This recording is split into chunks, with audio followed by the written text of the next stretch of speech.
pointed out yesterday, I said something over from Yosef Sonnenfeld, that the reason why Yitzhak used the expression of Vayetar, Rashi says here with the Betfilo, that he needed a much stronger level of urging to bring it about, was because since the birth of Yaakov and Esav would determine when Avraham Avinu would pass away, right? Because once Esav is Yotzel Tarbas Ra, Avraham can't live any longer. So the more it's delayed, the longer Avraham could live. So therefore, that's the reason why the Torah uses the term Vayetar. He had to use, as the Gemara says, like atar, like a pitchfork. It's the strongest expression of tefillah. That's Rabbi Yisrael Zonenfeld. Just terrific word. So I asked, so if that's the case, he should have had the child when Avraham Avinu was 179 years old, right?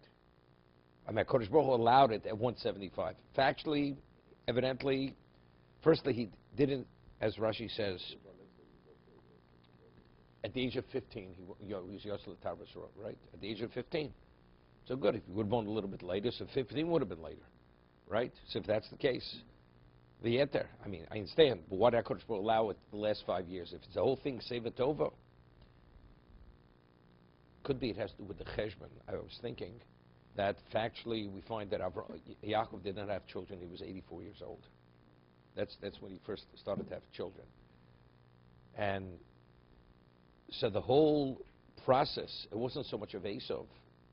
I mean, they both had to come into existence at a certain time. If it would have been delayed longer, that means Yaakov would have come.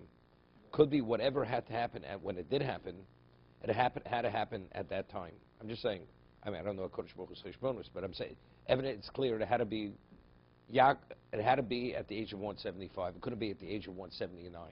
Couldn't it be? V'yisrotza abonei b'kirbo, v'atom mikein lo mazeh anochi, v'atelech l'jus Hashem.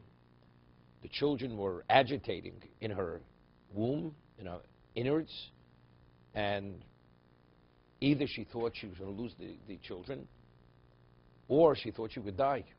She would die as a result of this rumbling within her innards. Tomi ke lomazeh anochi. So the question, what is lomazeh? What do I need it for? Why was it mispalel for this? V'atelech l'jus Hashem. So over here, the Orchaim HaKodesh says something interesting. She understood that her being able to conceive was a ness, was a miracle. I mean, does HaKadosh Baruch Hu cause a miracle that the fetus should die?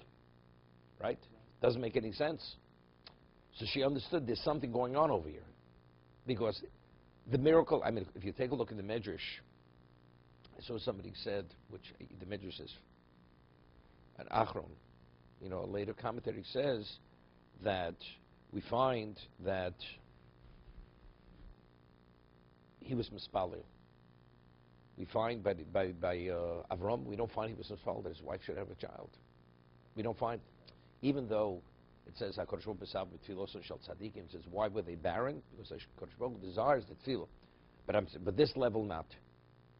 Why do we find this? He say because by Avram it was a nes golui. Why was it a nes golui? Because the Gemara says that she didn't even have reproductive organs. Sorry, Menu. Rivka had, she just couldn't conceive. So therefore, it's like within the realm of Teva. So you could pray for that. But by Sorrow, you don't pray for her in this. I'm just saying. No, but earlier. But it says explicitly in the Yalkut that she didn't have reproductive organs. He had to carve out for Rivka reproductive organs. She didn't have it. She didn't have clay leda, what's called clay leda. She had no clay leda. So it's the exact same thing.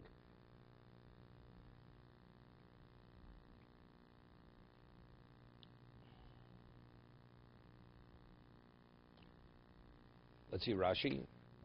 Visrotzu akochat mikra ze omed dorsheni.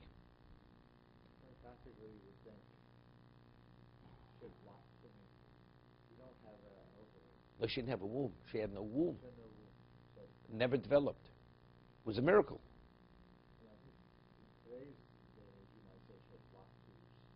Yeah, fallopian tubes. That's what you say. That's what you say. Yeah, that's what you say. But I'm telling you what the Medrash says. He had to carve out a womb for her. there was no capacity for a child to even develop in there.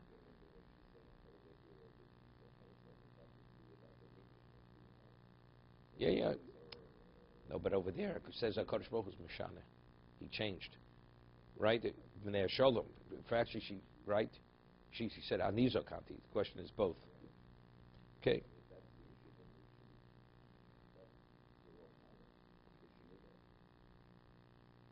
Al Korcha Mikra Ze Omer Darsheni. The Torah doesn't even indicate or reveal what exactly was all this rumbling. They ran bolting. Yerotzu doesn't mean agitation, it comes from the word ritza, running.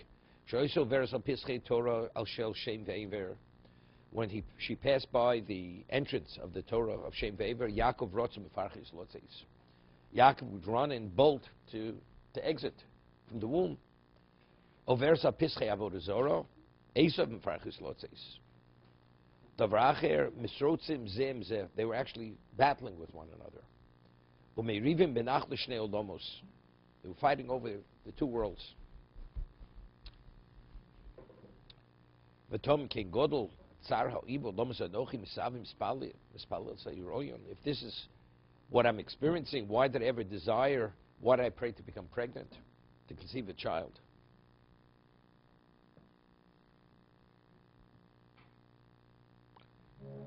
He says, interesting, the Balaturim says, Vatar Rivki Ishto. The gematria of Vatar Rivki Ishto is Kashvo Eish. Straw and fire. Right, this Beis Yaakov Eish, Beis Esav is Kash. It's straw. So meaning Vatar, what did she become impregnated with? With fire and straw. Yaakov is the fire and Esav is the straw. It's the Balaturim.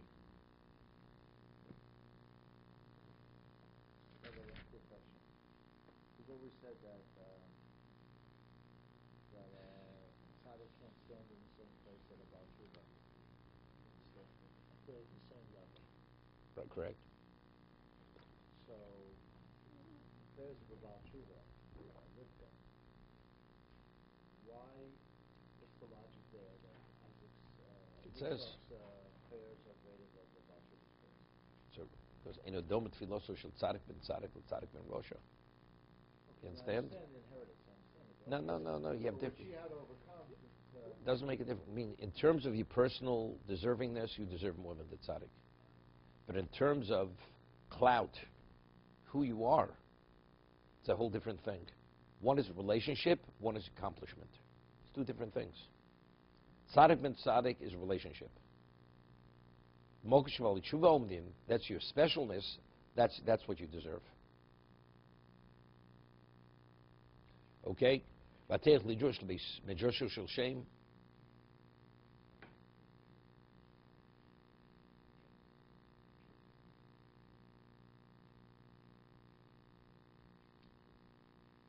V'yom Hashem lo, Hashem said means through the prophet. Shnei goyim bevidnech, the two nations in your womb, u'shnei lumim mimeach yiparedu, and two kingdoms will emanate from your womb. One, the goyim is bibidnech, and when they emerge, they will emerge as two kingdoms. Already when they u'l'omelom yemots, and one will be empowered more than the other. Rav Yavu Tzoyer. So there's a question what Rav Yavad Mitzvah means. Does it mean the elder will be subjugated to the younger? There are a number of different meforshim here. Rashi, V'yom Hashem lo ha'yidei shliach l'shem nemar, Baruch Kodesh v'hu amalo. Shnei goyim bevidnech, geim ksiv. The spelling is geim, even though the kri is goyim. Elu antoninos v'rebi. Meaning they had all vegetables, even out of season, gave me something which was of exalted status. They will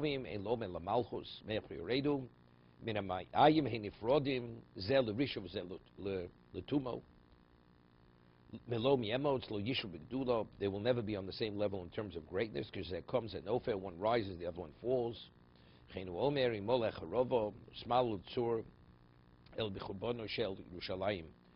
Tzur was a Roman city. It was only built up as a result of the destruction of Yerushalayim.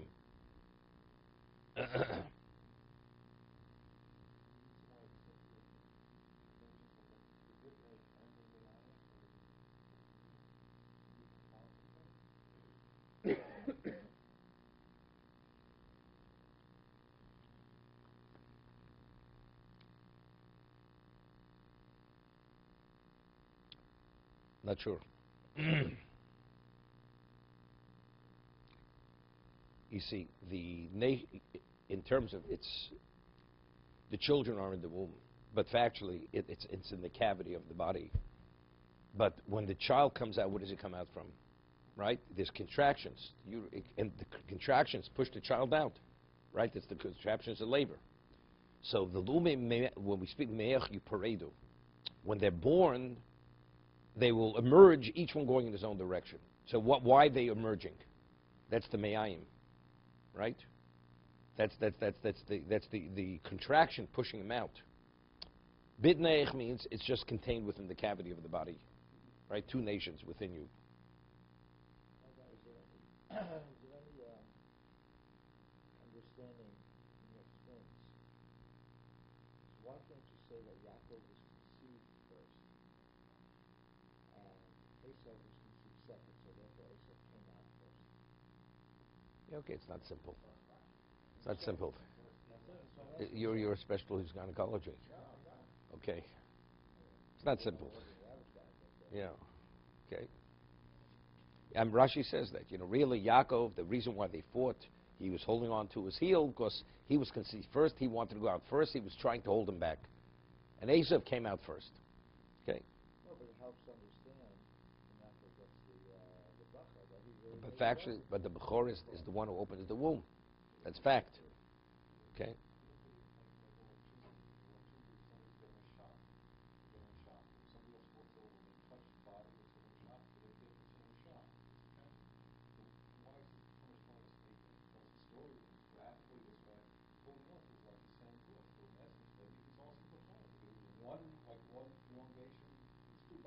Let's say you have a person, a wealthy man, and you hold on to his hand. Does that make you wealthy? Not wealthy. Let me use a better word. You have a person's a genius, the other person's average intelligence. It's not going to help you. It's good to hang out. Hang out to dry. Okay.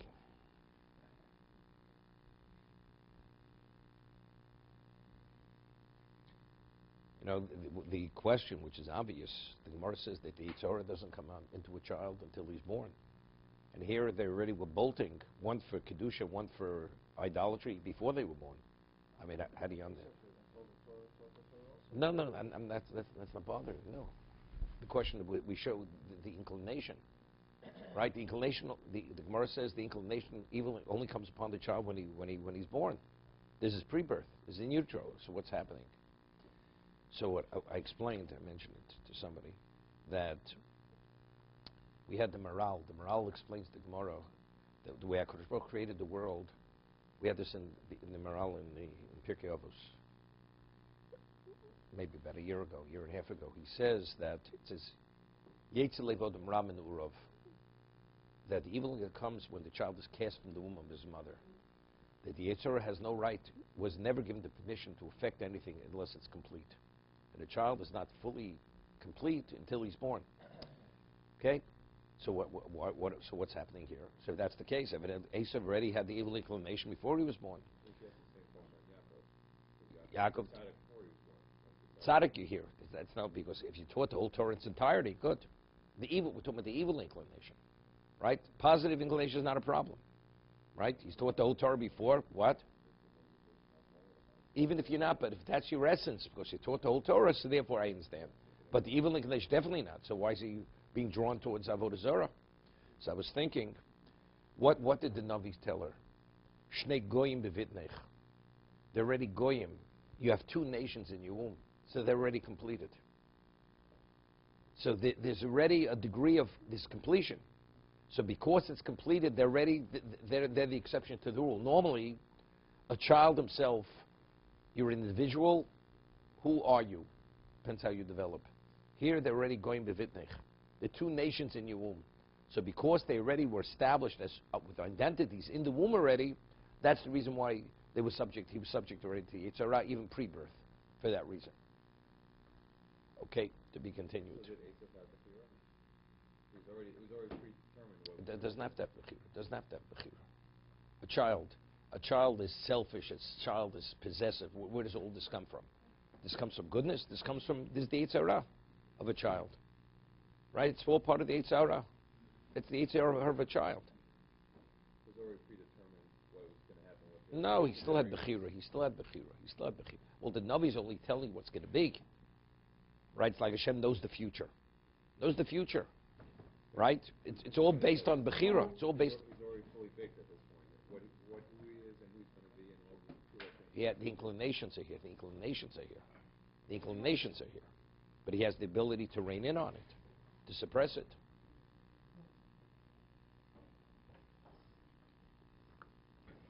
Okay. I think we're basically towards the end of this, the morale.